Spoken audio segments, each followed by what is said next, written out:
people in the last 3 weeks have told me they think this is the best all-around Ohio State football team ever. It's combination of offense and defense. It's hard to argue.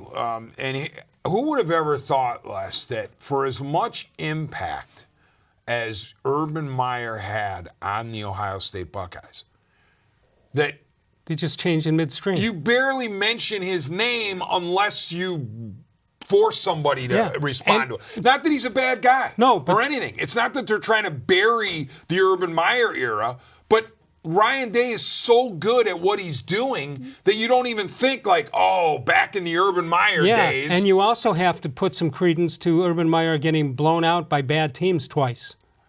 It hasn't happened today yet. And by the way, Day's undefeated. You add his 3 victories when he subbed for Herb last year.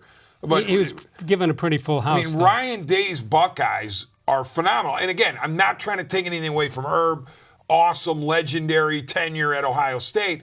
It's just that you don't sit there and go, oh boy, the Urban-Meyer days at Ohio State were just as preferable. I IMC the Cleveland Hall of Fame dinner a couple of weeks ago with Urban-Meyer there, and I got to tell you something. If you didn't know that there was a bad side to him, or people perceive there's a bad side, you'd never know. He came across. He was great. Couldn't have been more gracious.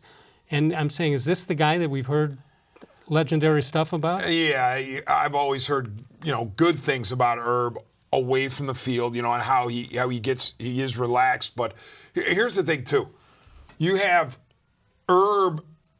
Is he going to be impatient after 1 year of doing his Fox stuff? Because you see him on the college football set with Reggie Bush and Leinart and those guys. Okay, and then Leinart may be pushing a little bit for Southern Cal. Maybe. You would think that if Southern Cal was a name, or he was linked to Southern Cal if things went completely off the rails for Clay Helton. There are other landing spots that wouldn't interfere with Ohio State. Let's take a look at some of the key players to Ohio State's successful season, obviously offensively and defensively.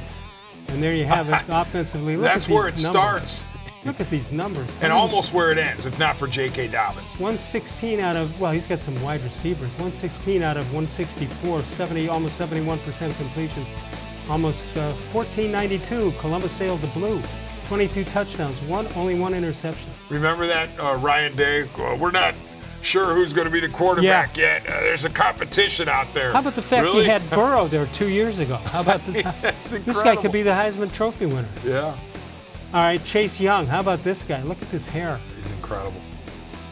23 tackles, 10.5 sacks for tackles for loss, 9.5 sacks, tied for first in the NCAA, and 3 fumbles forced.